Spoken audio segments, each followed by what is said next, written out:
नमस्कार, voice of Uttarakhand देख रहे हैं आप और मैं हूं आपके साथ मयंक गौड़। जोशीमठ में भूधसाव बढ़ रहा है और इसकी स्थिति लगातार जो है बढ़ती जा रही है। अब तक आपने जो ज्यादातर तस्वीरें देखी वो तस्वीरें देखी आपने मारवाड़ी मोहल्ले के तरफ की कि जहां पर लगातार लोगों के घर जो है टूट रहे हैं, क्रैक्स हो रहे हैं और उन घरों से लोगों को शिफ्ट किया जा रहा है। लेकिन सुनील गांव एक जोशीमठ में पड़ता है जो कि थोड़ा सा ऊपरी क्षेत्र में है। उस गांव की जो है तस्वीरें बहुत कम आ रही है। हालांकि एसडीआरएफ ने वहां पर भी रेड क्रॉस जो है कर दिया है और वहां के लोगों को भी शिफ्ट किया जा चुका है। अभी मैं एक होटल में मौजूद हूं और आप ये तस्वीरें देख सकते हैं कि एक जो परिवार है वो यहाँ पर रुका हुआ है। सुनील गांव के रहने वाले ये लोग हैं और इन्हें जो है शिफ्ट किया जा चुका है एक होटल में। और जैसा कि बताया जा रहा है कि एक ही परिवार होटल के एक एक कमरे में एक एक परिवार जो है रुक रहा है। हम बात करेंगे लोगों से।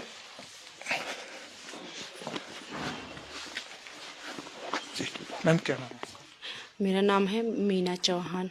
कब से घरों में आपके क्रैक्स पड़ने शुरू हुए और कब आपको यहाँ? मतलब लगभग 15-20 दिन पहले तो मतलब हल्का हल्का था। मतलब अब आजकल 2-4 दिन से मतलब ज्यादा ही दरार आ रही है। मतलब बढ़ती जा रही है, कम मतलब कम नहीं है, मतलब कम होने का कोई वो ही नहीं है, मतलब बढ़ती जा रही है वो। जब घर में आपके आए थे रेड क्रॉस करने के लिए कि आपका घर जो है बहुत ज्यादा क्षतिग्रस्त हो गया, उसके बाद यहाँ पे आपको शिफ्ट कब किया गया? हमें तो पता भी नहीं। मेरी लड़की इतनी छोटी है, इसका थोड़ा मतलब आँख का वो दिक्कत है ना थोड़ा, इसको दिखाने देहरादून गई थी मैं। 1 हफ्ते हो गए थे मेरे को देहरादून। मैं ढंग से दिखा भी नहीं पाई क्योंकि मेरे बच्चों ने फोन किया कि हम लोगों को मतलब रविग्राम में शिफ्ट कर दिया है, तो इसलिए हम भी वहां से चले आए। मतलब बच्चे अकेले थे घर में। मेरी एक लड़की थी यहाँ पे, एक ननद है मेरी, तो वो उनको बोला कि हमको रविग्राम भेज दिया गया है। हम तुरंत दूसरे दिन 7 तारीख को हम यहाँ आ गए। शाम को 6-7 बजे पहुंचे। फिर यहाँ आए तो यहाँ आके देखा तो लोग सब अपने मतलब कम्बल लेके नीचे आ रहे थे। मैंने बोला यार कहाँ जा, बोले कि हमको उधर दे दिया, हम वहाँ जा रहे। हम भी निकल गए, क्या करना था। फिर कल उन्होंने बोला कि हमने बोला हम नहीं जा सकते, मेरी तो जितनी छोटी बच्ची भी है तो हम नहीं जा सकते उधर। हमको देना है तो नजदीक पे दो, नहीं तो हम यहीं रहेंगे, या तो बाहर पे चूल्हा जला के हम यहीं रहेंगे, हम नहीं जाएंगे बाहर। बस उसके बाद उन्होंने हमको मतलब एक कमरे, हम 2-3 मतलब एक ही फैमिली नहीं 3 फैमिली हम इसी में रह रहे हैं। हाँ, अब क्या करना। हमने बोले हम हमारी इनके पावलो वो उनको तो उधर कर रखा शिफ्ट, तो इनको मतलब से हमने बोला कोई बात नहीं, 2-3 दिन रखो, हम एडजस्ट कर लेंगे। हम तो 2-3 फैमिली हैं एक साथ यहाँ कमरे में, क्योंकि आदमी लोगों को तो उनको उधर भेज दिया है उन्होंने रविग्राम। तो हमने बोला हम वहाँ नहीं जा सकते, फिर सुबह इधर आना, बच्चों को मतलब हमको ऐसी व्यवस्था चाहिए कि जहाँ हम अपने सामान रख सकें कुछ। मतलब ऐसे कैसे कब तक चलेगा, मतलब से इतना मतलब हम रोज इधर उधर नहीं भाग सकते बोल के बच्चों के साथ। बच्चों के लिए बच्चों को रहने में काफी दिक्कतें हो रही होंगी, ठंड भी जो है बढ़ रही है लगातार। हाँ, आप देख रहे हो कल परसों मौसम भी थोड़ा खराब ही चल रहा है।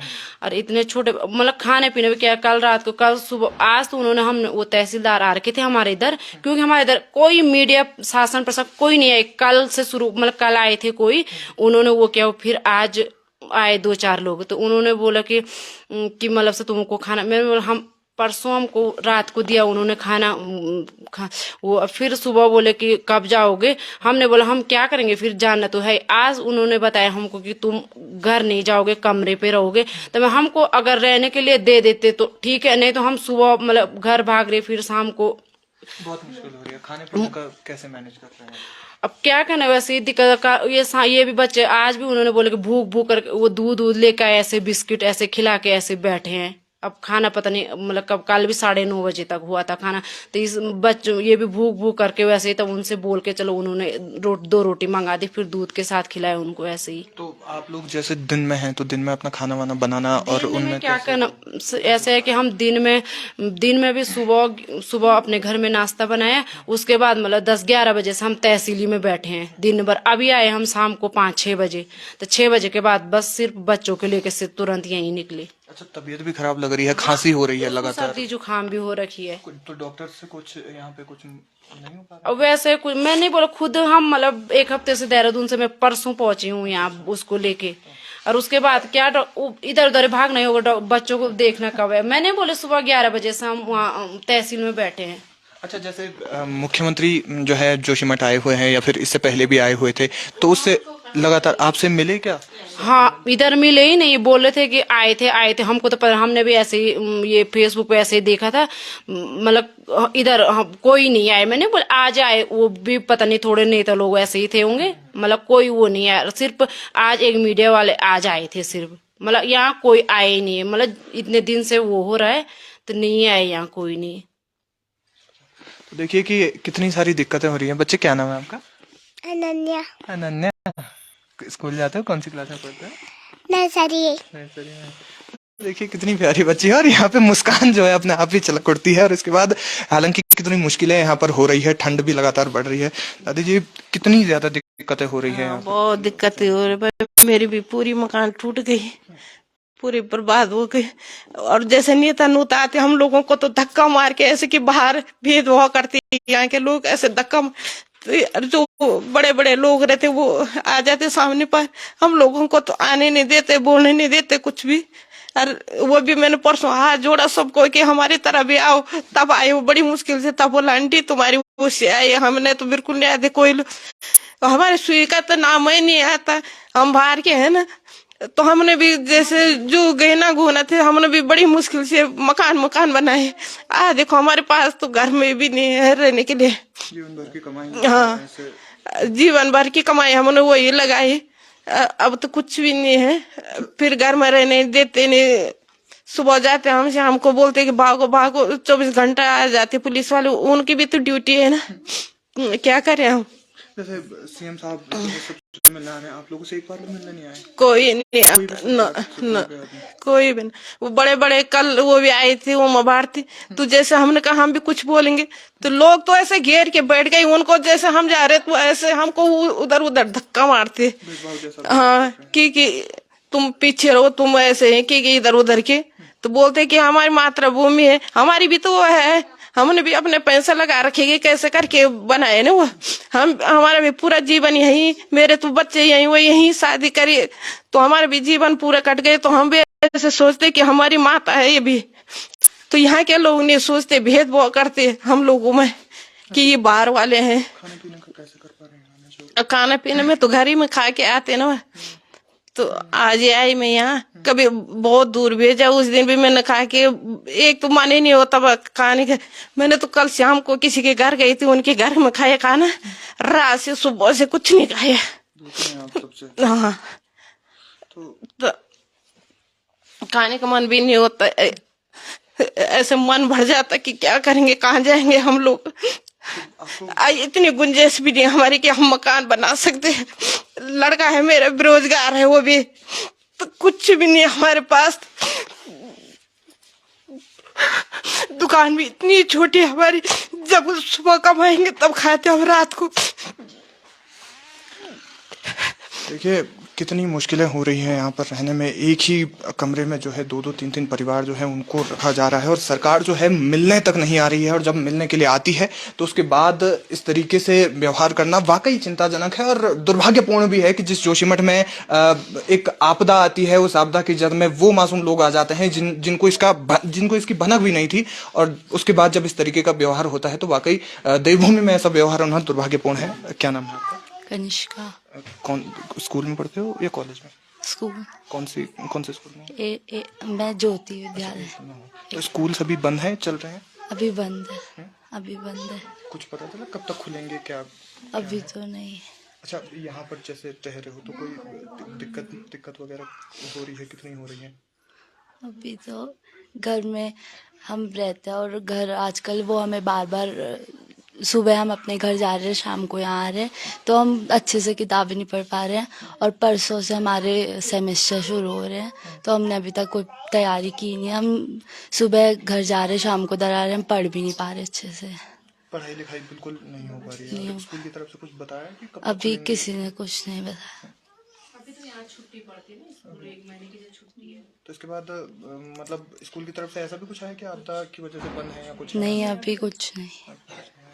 तो यकीनन जो है प्रभावित हैं, स्कूल्स भी अभी फिलहाल के लिए बंद हैं और जोशीमठ में जिस तरीके से लगातार ये परिस्थितियां चल रही हैं वो वाकई चिंताजनक है। और देखने वाली बात होगी कि फिलहाल इसमें क्या कुछ किया जा सकता है। मैम, क्या कुछ कहना चाहेंगी जिस प्रकार से यहाँ पर ये जो अभी तो यहाँ पे कोई व्यवस्था नहीं हुई, बार बार हमें इधर से उधर भगाया जा रहा है, कभी ये होटल कभी वो होटल, एक जगह पे कोई स्थित नहीं है। मकान छोड़ के कभी वहां जा रहा कभी वहां जा रहा। कहीं लोग हैं हमारे साथ बीमार है, जेंट्स को उधर ले, अब देखो छोटी बच्ची है वो बीमार है तो कहाँ तक जाएंगे, अपना ही नहीं रह रहा हॉस्पिटल, कहाँ दिखाएंगे उसको। अच्छा, जैसे जो लोग जैसे बीमार हैं उनके लिए डॉक्टर्स की तरफ से कुछ मदद हो रही है? क्योंकि प्रशासन तो आपसे मिलने नहीं आ रहा है। नहीं, डॉक्टर भी अभी एक तो हमने बोला नहीं क्योंकि इतनी हड़बड़ी हो गई, कभी कह रहे सामान खाली करो, कभी इधर भगा रहे कभी उधर भगा रहे, तो उसको दिखा भी नहीं पाए। फिर रोजगार तो पूरा बंद हो गया। हमने भी जो जमीन लीज पे ले रखी थी वो लोन भी नहीं चुकता कर पाए अभी तक। व्यवसाय सब चीज यही है, वो तो पूरा बंद ही हो गया। आगे कुछ सरकार की तरफ से कुछ अभी तो या फिर कुछ कोई सरकार की तरफ से कोई नहीं, कुछ नहीं हुआ है। तो दिक्कतें जो है लगातार बढ़ रही हैं और आप ये देखिए कि किस प्रकार से रात में भी गुजारना थोड़ा मुश्किल हो रहा है, क्योंकि अपना जब घर होता है और वैसे भी सर्दियों का जो मौसम है उस टाइम पे खासी दिक्कतें जो है नहीं आती हैं, लेकिन उसके बाद भी आप ये देखिए कि ये होटल जो है, और सुनील गांव एक वो गांव है कि जहां पर किसी के भी कदम अभी तक नहीं पड़े हैं, प्रशासन वहां पर नहीं पहुंचा हुआ है। और कई जो तमाम जिन लोगों को लगातार मारवाड़ी मोहल्ले की, आप जोशीमठ की जो तस्वीरें आप ज्यादातर देख रहे हैं वो तस्वीरें आप देख रहे हैं ज्यादातर मारवाड़ी मोहल्ले और उसके आसपास के इलाकों में, क्योंकि और जितने भी जो चीजें हैं वो वहीं हो रही है। और जो दूर दराज के जो गांव हैं, जैसे कि थोड़ा सा ऊपर आप देखिए कि वहां पर नहीं हो पा रहा है। हम एक और परिवार से मिलने के लिए जाएंगे। यहाँ पर देखिए कि यहाँ पर किस तरीके से मैम क्या कहना चाहेंगी जिस प्रकार से आपको एक ही कमरे में अब पूरा परिवार रह रहा है, जिस प्रकार से रेड क्रॉस हो गया है घर पे? भैया क्या है, हमारी मजबूरी है कि जो हम एक ही कमरे में रहे, कहाँ जाए, घर छोड़ो, पूरा रेड जोन कर दिया।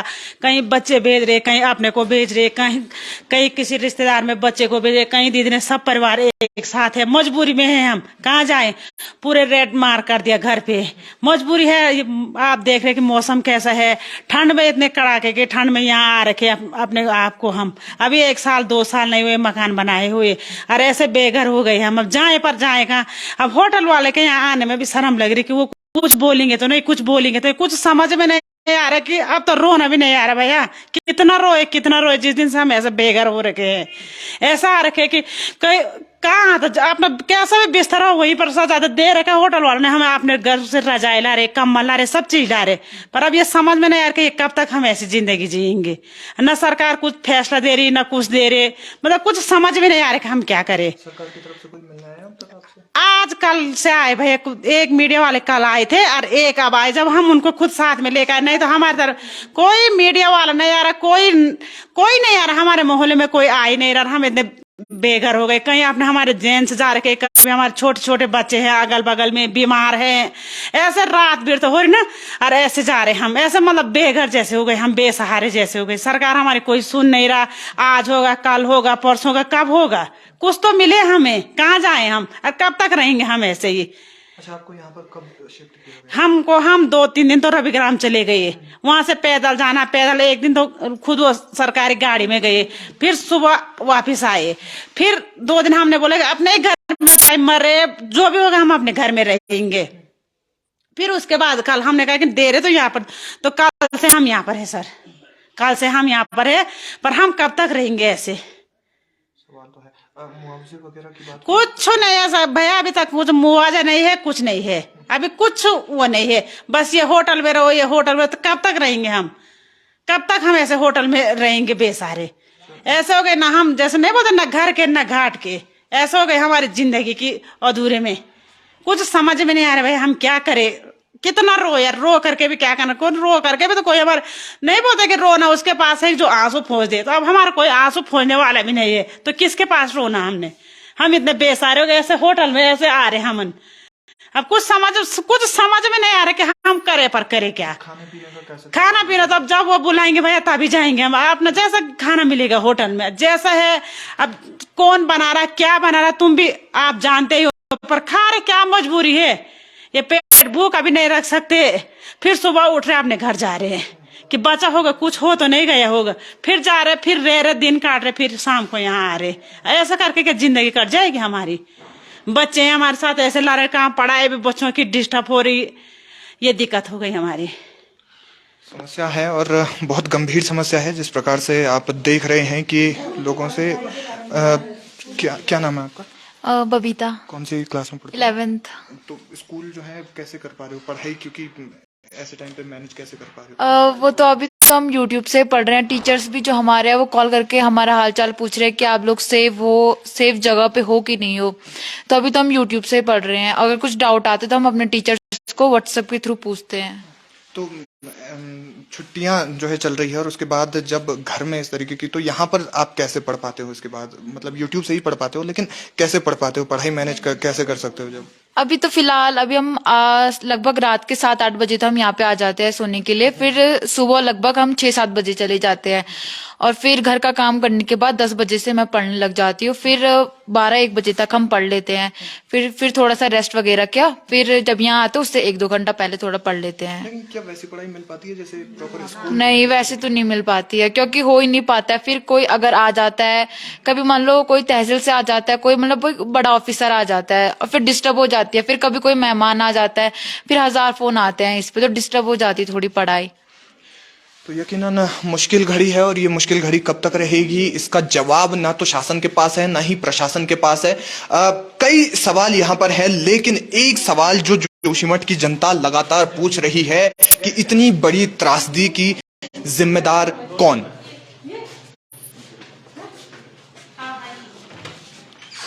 तो देखिए कि और भी यहाँ पर घर है, इस होटल में और भी कमरे हैं, हालांकि यहाँ पर मीडिया तक भी नहीं पहुँच पाया है। इस प्रकार से आप देख सकते हैं कि यहाँ पर एक और परिवार है।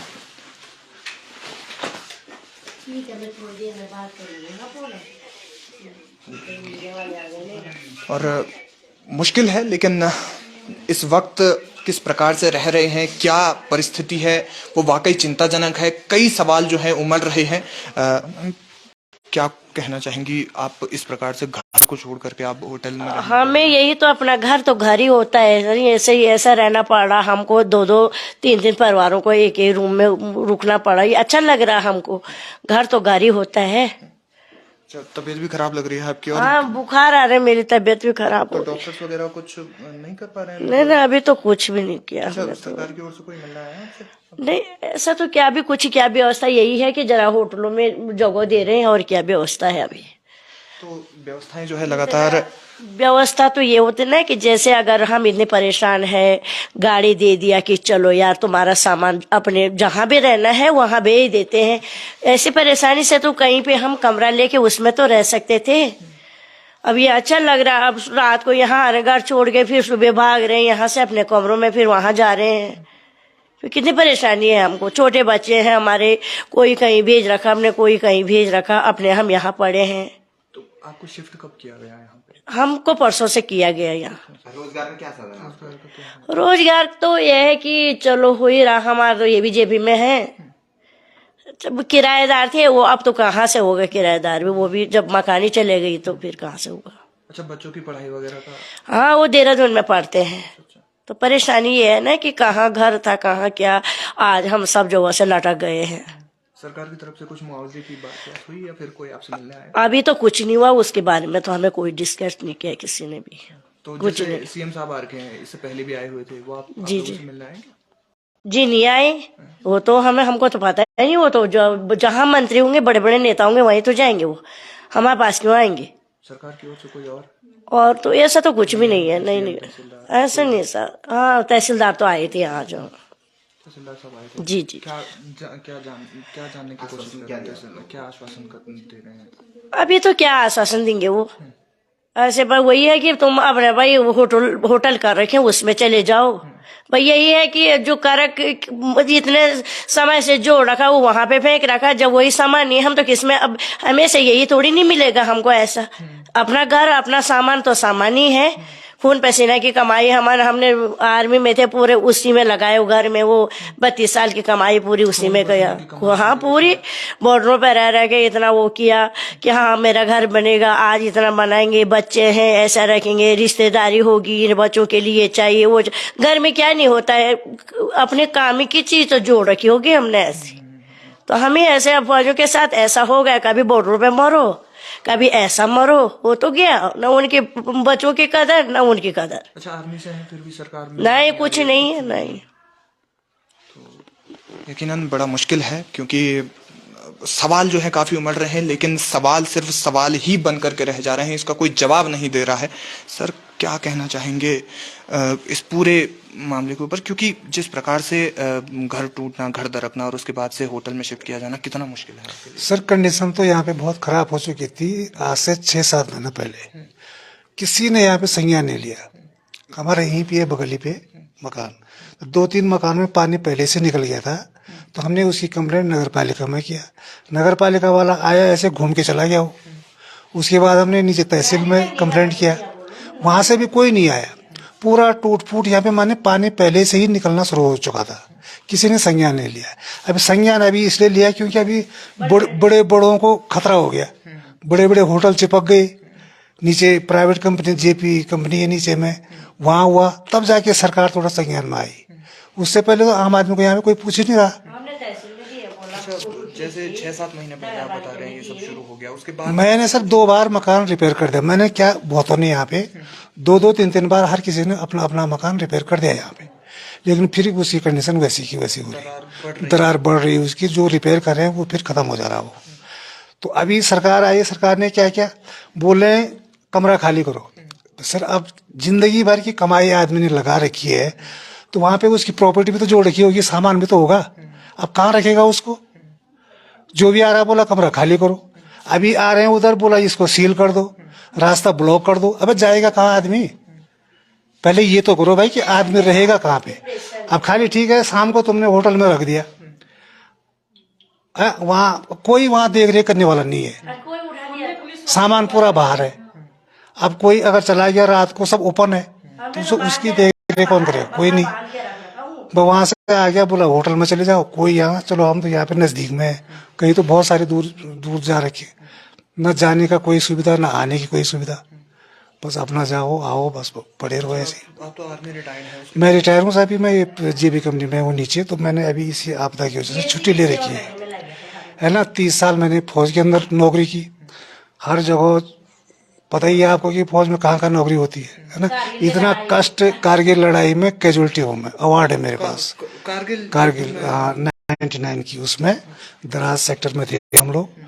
तो चलो वो तो खैर हमारा धर्म था, फौज का अपना अपना सिद्धांत है, लेकिन यहाँ पे पूरी जिंदगी कमाई हमने यहाँ पे बिचा रखी है। घर मेरा इधर ही कर्णप्रयाग में पड़ता है, तो लेकिन यहाँ पर हमने खरीदी जमीन खरीदने के बाद मकान बनाया, 12-13 कमरे हैं मेरे यहाँ पे। तो पूरा उतना ही कमाई भी हुई जिंदगी में, वो सारी वहाँ पे। फिर थोड़े बहुत बच्चे हुए, बच्चों को थोड़ा पढ़ाया लिखाया, 1-2 की शादी की, अभी 1-2 और है, तब तक ये आपदा बीच में और आ गई। तो इसमें अभी सरकार की तरफ से कोई भी सहारा नहीं मिला हुआ है। वो वही है भाई, तैयार हो खाली। अफवाहें ऐसी आ रही, बोला अब मकान टूटेगा। अब मकान कैसे टूटेगा भाई? पहले उसका बंदोबस्त करो ना। मकान तो इतना आसान है मकान तोड़ना? बोला मकान टूटा, जिसपे अब आते ही बस जिसपे थोड़ा भी है, चलो मेरा तो थोड़ा सा 1 सेट थोड़ा डैमेज हो रखा है, तो किसी का थोड़ा अगर क्रैक भी आ रहा तो उसको भी वो रेड उसमें जोन कर दे रहे हैं। तो कोई तो रिपेयर लेवल भी तो होता है ना उसमें, तो वो नहीं। अब उसमें रेड जोन कर दिया उन्होंने, बोला अब खाली करो इसको। तो खाली करने से पहले तो कम से कम सरकार को भी सोचना चाहिए जाएगा कहाँ। इतना ठंड का मौसम है, बर्फ पड़ा, आज से बर्फ शुरू हो चुका है, तो अभी 2-3 दिन लगातार बर्फ ही है, तो उसके बाद कंडीशन जो है भी बहुत खराब है। अच्छा, सर्दियाँ भी आ रही हैं, सबसे पहले तो डेली का ये बड़ा जरूरी सवाल। डेली का सर, अभी जैसे अभी शाम जैसी थोड़ा सा अंधेरा हुआ तो चिंता हो जाती है।